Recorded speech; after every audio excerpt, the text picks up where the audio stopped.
Desde el mes de julio del año pasado se implementaron en el país las unidades judiciales de violencia contra la mujer y la familia, con el propósito de ser estas las que tramiten las denuncias de las víctimas, como lo fue durante muchos años la Comisaría de Violencia contra la Mujer. Es aquí donde se deben establecer las sanciones para los agresores. En Guayas hay un total de 22 jueces a cargo de estas unidades para atender este tema tan delicado. Pero nuestra compañera Liz Valareso está aquí con nosotros en los desayunos de 24 horas. Gracias, Liz, para ampliarnos este tema.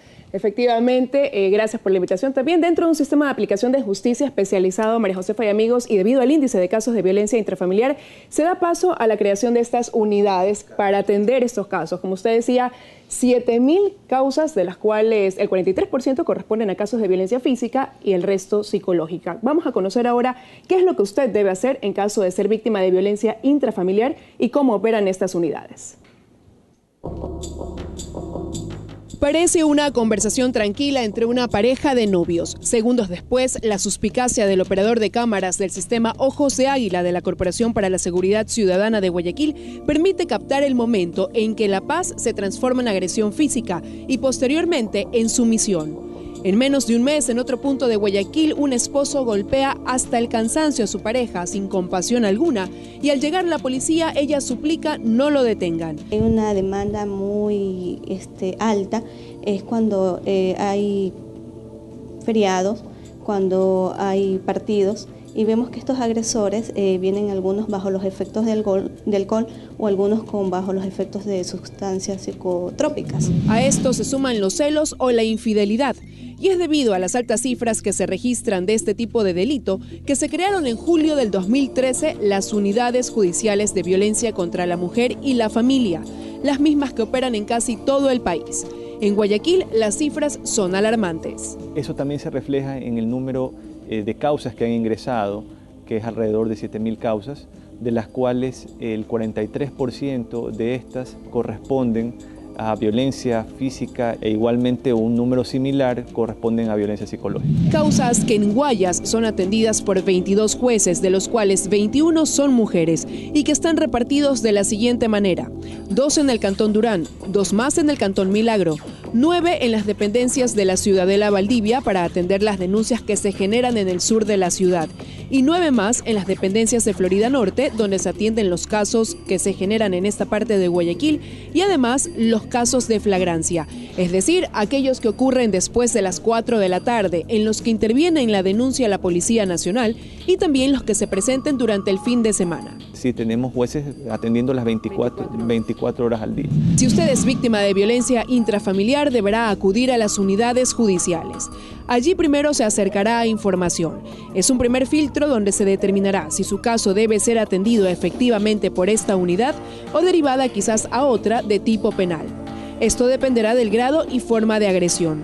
Si su caso compete a estas unidades, posteriormente se le entregará un turno para ser atendida. Pasará a las salas de acogida, donde se determinarán las medidas de amparo estipuladas en el artículo 13 de la Ley 103 contra la violencia a la mujer y la familia, y que son boleta de auxilio, salida de la casa del agresor, restricción de ingreso a la vivienda o prohibición para que el agresor no se acerque a la víctima en ningún lugar. La denunciante posteriormente es derivada al equipo técnico, donde será evaluada por una trabajadora social, un psicólogo y un médico, quien analizará los golpes, los que generalmente están en el rostro y extremidades.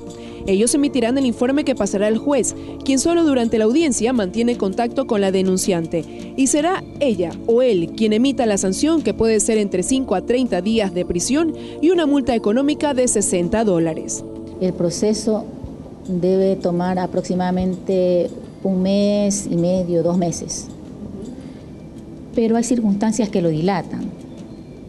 Desisten en el momento en que vienen y se les otorga sus medidas de amparo y consideran que con tenerlas es suficiente. Siendo un porcentaje alto el de mujeres que abandonan el proceso y son reincidentes, algunas veces porque no tienen un abogado que las defienda, sin saber que en estas unidades judiciales de violencia hay personal de la Defensoría del Pueblo que le asignará gratuitamente el patrocinio de un abogado.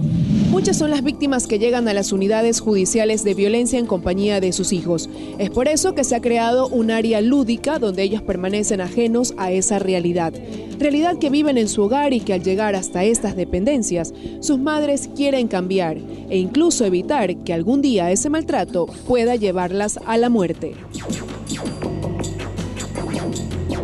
María Josefa, y es importante mencionar que también nos decían que esta violencia se produce generalmente mucho más después de un fin de semana, de una quincena, de un partido, que esto de aquí genera que la gente ingiera alcohol y que por ende se dé paso también a estos hechos de violencia. Y hablábamos de esa cifra de 7.000 casos presentados durante el año pasado, pero ¿cuántos son los que no se denuncian porque las mujeres por temor no acuden a denunciar a su agresor?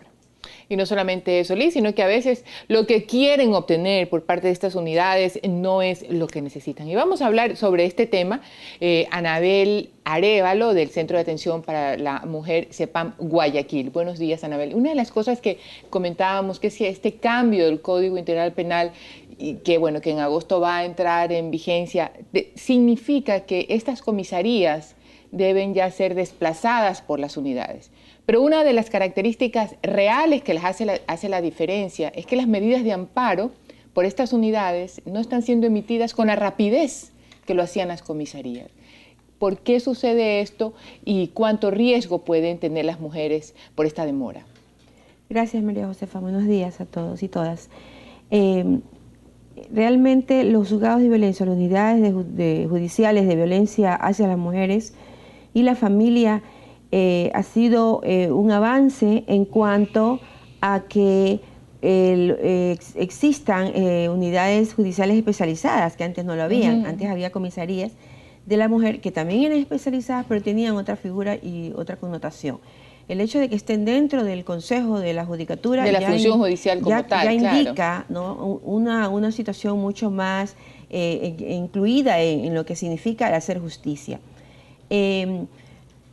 Creemos y consideramos que realmente es, a pesar de que es un gran número de jueces y juezas que existen de violencia aquí en Guayaquil, sin embargo el número de jueces es poco con respecto y con relación al número de denuncias que existen aquí en Guayaquil.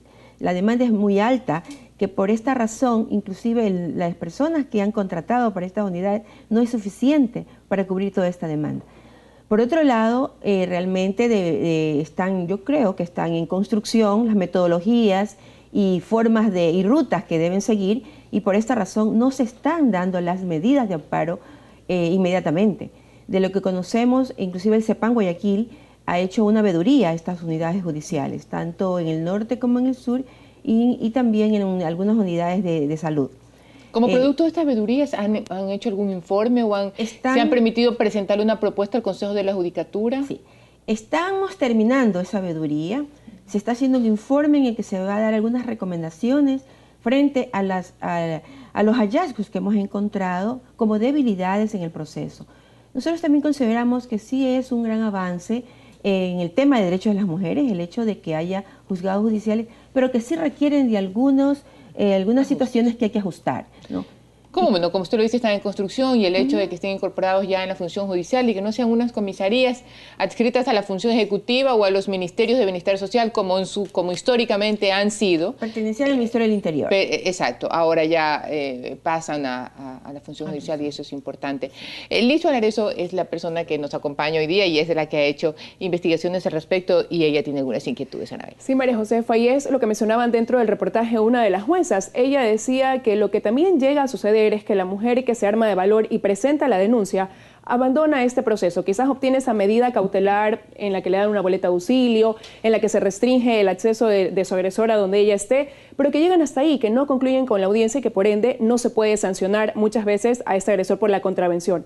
¿Por qué las mujeres no concluyen ese proceso en muchos de los casos? Muchas, también decía ella, son reincidentes. Regresan cada cierto tiempo con la misma denuncia. Ustedes que hacen un seguimiento, que están cerca y que ayudan a las mujeres, ¿por qué? ¿Por qué se da esto? Bueno, hay que considerar que la violencia hacia las mujeres y la violencia dentro de las familias ha estado naturalizado en nuestra sociedad y nuestra cultura.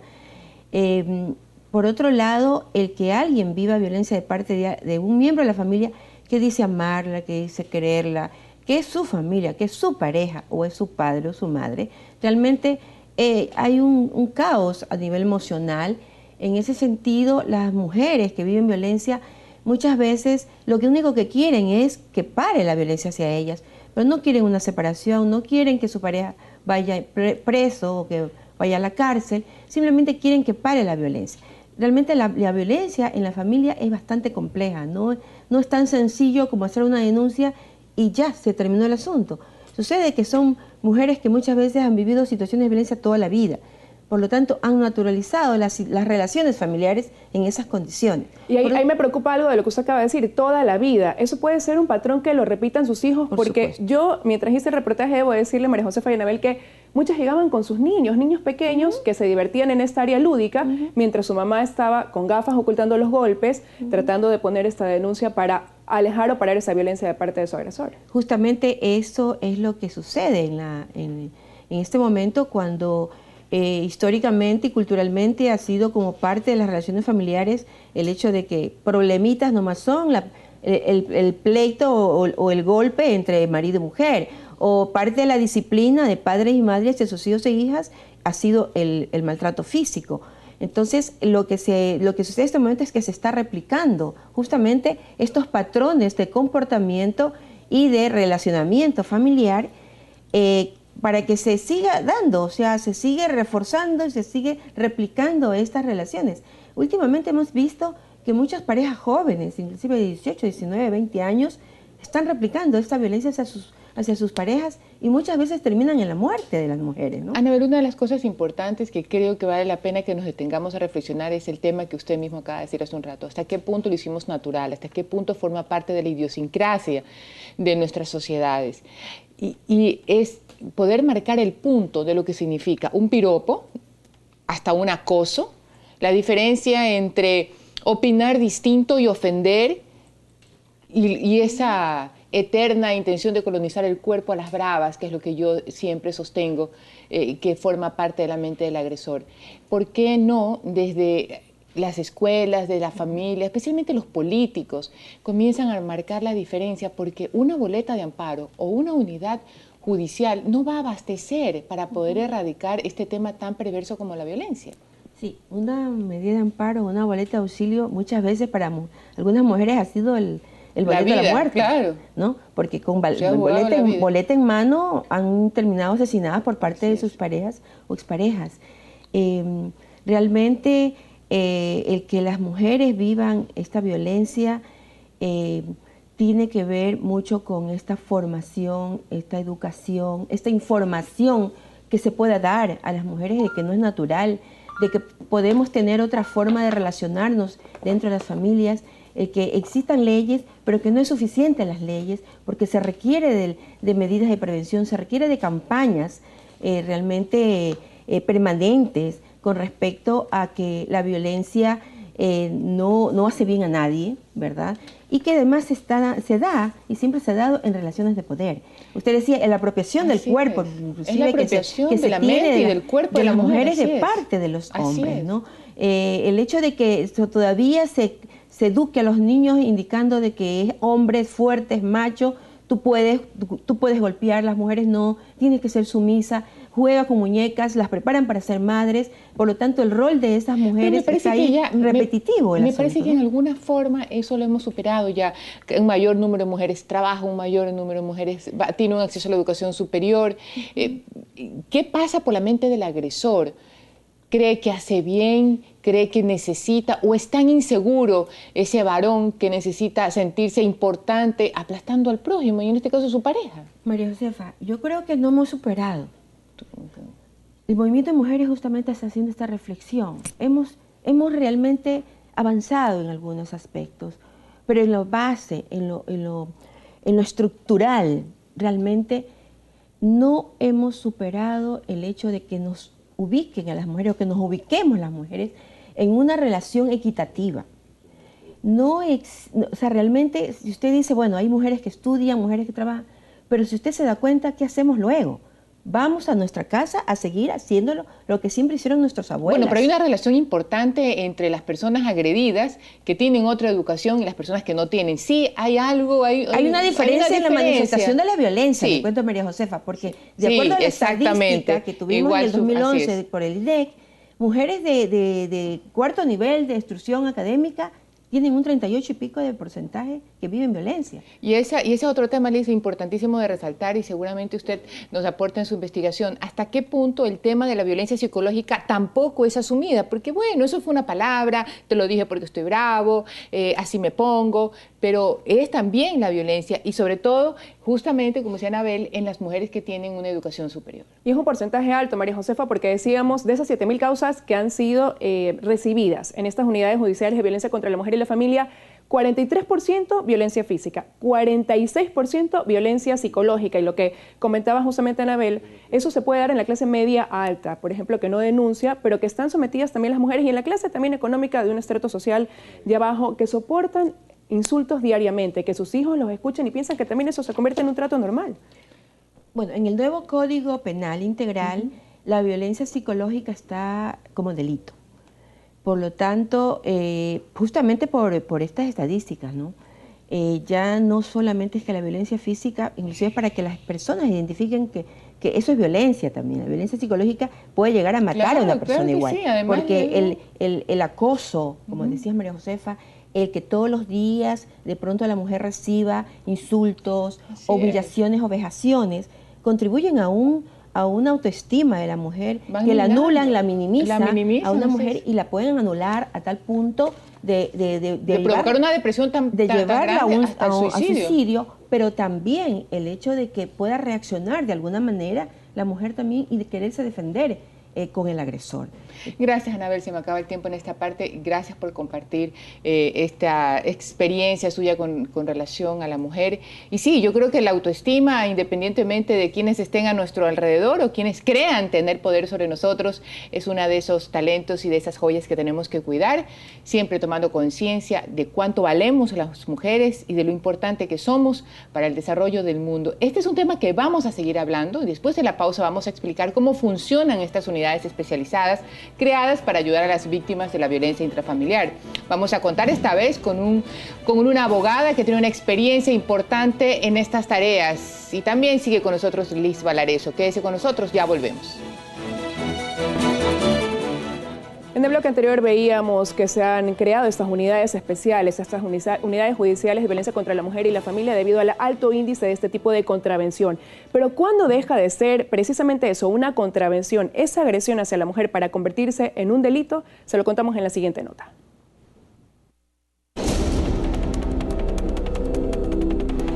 Con su ropa bañada en sangre, casi sin fuerzas, pero afortunadamente viva, así llegó Zulima R. el pasado 12 de marzo queriendo denunciar a su agresor para tratar de poner fin a la violencia a la que estaba sometida en su vivienda ubicada en Los Vergeles, al norte de Guayaquil. Como ella, son muchos los casos que llegan hasta las unidades judiciales de violencia contra la mujer y la familia en busca de ayuda. Ahí, tras el análisis respectivo de la magnitud de sus heridas producto de la agresión física y de la afectación psicológica que se ha causado, se las deriva a la Fiscalía.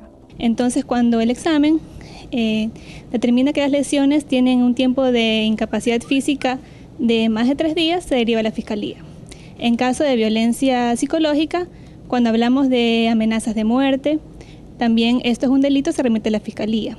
En caso de violencia sexual, cuando se trata de violaciones, por ejemplo, también se remite a la Fiscalía. Y es que ahí deja de ser una contravención para convertirse en un delito. En ese caso, en el Código Integral Penal, artículo 141 sobre el femicidio, se establece que la persona que como resultado de relaciones de poder manifestadas en cualquier tipo de violencia dé muerte a una mujer por el hecho de serlo o por su condición de género, será sancionada con pena privativa de libertad de 22 a 26 años. Pero si el delito es considerado como tentativa de asesinato, la pena aplicable será de 1 a 2 tercios de la que le correspondería si el delito se hubiera consumado. El Instituto Nacional de Estadísticas y Censos mostró resultados de una encuesta realizada en el 2011 en el que se reveló que 6 de cada 10 mujeres en Ecuador han sufrido algún tipo de violencia y que el 90% de las mujeres casadas o unidas que han sufrido violencia no se han separado de su pareja. Las estadísticas que arroja el Departamento de Violencia Intrafamiliar de la Policía Nacional muestran que de enero a diciembre del 2013 en Guayaquil, Durán y San Borondón prestaron colaboración en 11.811 casos.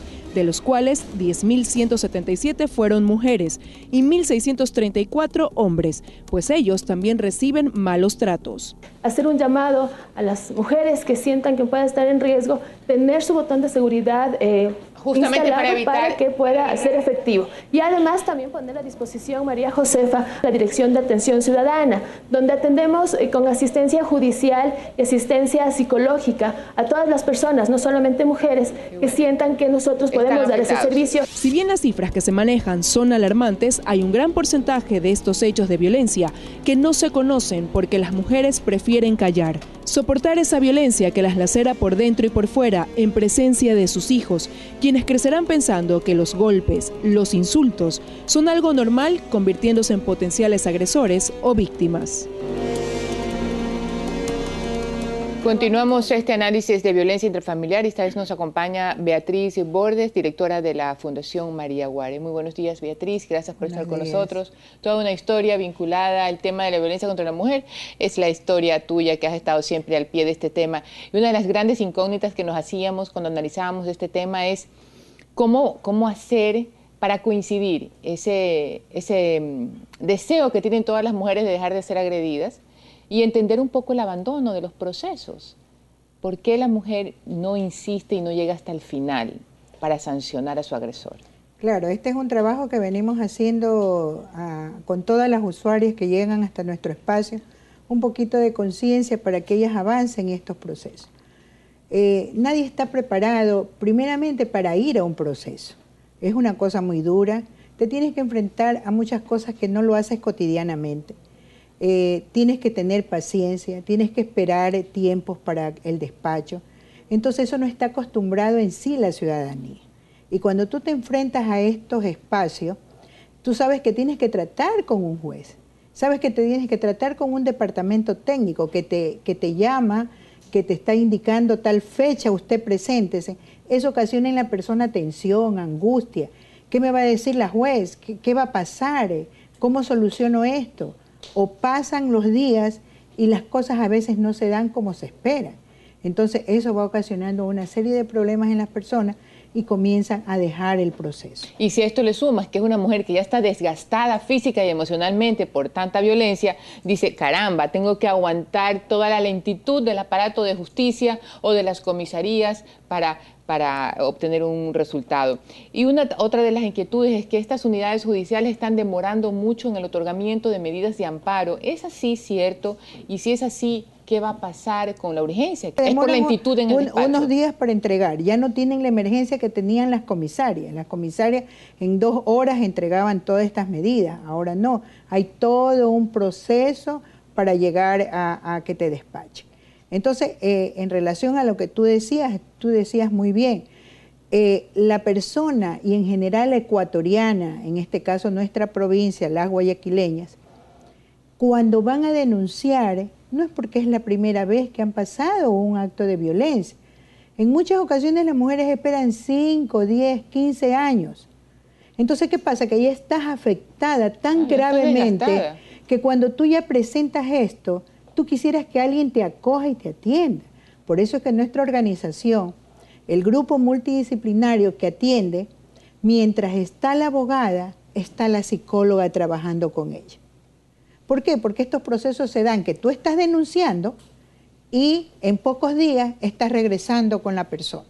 Y una de las cosas, Liz, es esta cantidad de pasitos que hay que dar durante el proceso para alcanzar de alguna manera una tranquilidad en este proceso. Usted tiene algunas inquietudes también en el aspecto legal y aprovechemos que Beatriz está aquí. Sí, es también preguntarle precisamente eso. Usted decía, muchas mujeres se demoran hasta 15 años en poner una denuncia y cuando lo hacen, puede ser como el caso que veíamos en el reportaje, cuando ya esa agresión supera el golpe o el insulto y va más allá y se convierte en una tentativa de asesinato, quizás ya hay un arma implicada en esta agresión, es ahí cuando se pueden asustar porque ven que pueden haber estado al filo de la muerte. Otras incluso pierden la vida debido a esta agresión. ¿Por qué llegar entonces hasta ese punto de permitir tanta violencia y correr el riesgo de perder la vida ante ello? Bueno, mira, aquí se juegan unas cosas muy importantes que muchas veces no se perciben. Yo estoy denunciando al hombre que amo, estoy denunciando al padre de mis hijos. sé que cuando denuncio se va a romper esta relación. Y muchas mujeres que llegan a los espacios nuestros lloran diciendo, yo soy la culpable que dañé el hogar y a mis hijos los dejé sin padre. Entonces imagínate, ahí tú ves las creencias, esta condición que tiene la mujer frente a este hogar. Bueno, pero no es creencia, ¿no? Yo ahí sí, no sé, Beatriz, tal vez coincidas conmigo en esta parte, el sentirse culpable o merecedora de la agresión es parte del efecto de la enfermedad que va produciendo ser agredida, porque si una mujer todos los días de Dios le dice, no sirves para nada, no sirves para nada, prácticamente tienes que agradecerme por estar a tu lado y eres así, nada, poquita cosa, quién sabe si algún día desgraciadamente se lo crea, ¿no? Exacto, eso que tú tienes es una realidad que vivimos. Y te lo prueba el informe que hizo el Estado, hizo el primer censo, donde tú ves que el 50% de las profesionales y con título de masterado están sufriendo violencia. Entonces, no es el dinero, porque yo tengo suficiente para poder mantenerme a mí y a mis hijos en caso de que se rompa la relación. Yo insisto, Liz, que el varón le tiene miedo a la mujer. Yo creo que antropológicamente es cierto, porque detrás de la violencia siempre hay miedo.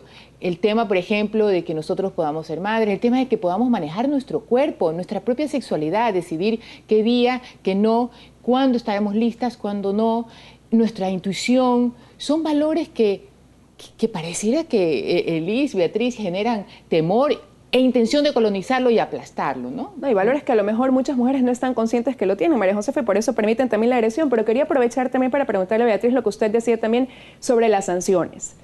En el primer caso, cuando es una contravención, por ejemplo, la jueza me decía, vienen aquí, entonces las mujeres que sí concluyen el proceso, uno les dice, bueno, como sanción tiene que el agresor cumplir una multa de $60 y va a estar en prisión entre 7 y 30 días. Entonces ella me decía, sacan del bolsillo los $60 y me dicen, aquí están. Entonces no tienen un escarmiento, por así decirlo, y vuelven, pues continúan con este patrón de ser agresores. ¿Qué pasa con esas sanciones? Muy leves, Beatriz, hay que endurecer más esas penas que incluso ahora en el nuevo código van en ascenso, no acorde a esa agresión leve, mediana, grave. Bueno, mira, yo creo que este es un trabajo multidisciplinario. Estado, sociedad civil, la prensa, esto tenemos que trabajarlo en conjunto porque es un problema muy grave. Que está inmiscuida toda la sociedad. Cuando tú un país se te dice que más del 60% de las mujeres de tu provincia sufren violencia y cuando hay otra provincia que te dice que el 70% de las mujeres sufren violencia, yo como presidente, los ministros, algo está pasando en mi país, pues. Esto no puede suceder. Es la cultura de la violencia. ¿Qué es lo que pasa? Generales, ¿no? Exacto. ¿Qué es lo que pasa? Que las mujeres de mi país, en este porcentaje tan alto, están sufriendo violencia. Hay un plan que debe ser revisado ya. ¿Se han cumplido todas? ¿Tiene el presupuesto necesario? Y en este momento, una situación tan grave que vive un país debe tener dentro del presupuesto del Estado, del propio presupuesto, ya financiado una serie de programas donde vas a transformar estos patrones socioculturales. Es que sacar del cerebro a la gente un comportamiento es una cosa muy dura. No, y especialmente si esas personas son a su vez víctimas de violencia, que no pueden superar sus heridas y se transforman en una fábrica repartidora de odio a través de palabras e insultos, que lo que hace es fomentar más todo tipo de violencia, Beatriz. Sí. Se me acaba el tiempo, pero yo siempre digo, ¿qué tal si a todos los agresores los ponemos en la avenida 9 de octubre o en la avenida Amazonas con un letrero que dice, yo agredí a mi familia, completamente vulnerable, incluso hasta desnudos, para que todo el mundo sepa y se sientan lo que es ser? Pero bueno, eso es contrario a derecho y no lo podemos hacer, simplemente se chispotea de repente. Gracias, Liz, gracias, Beatriz, por estar hablando de este tema. Nos tenemos que ir a un corte, ya volvemos.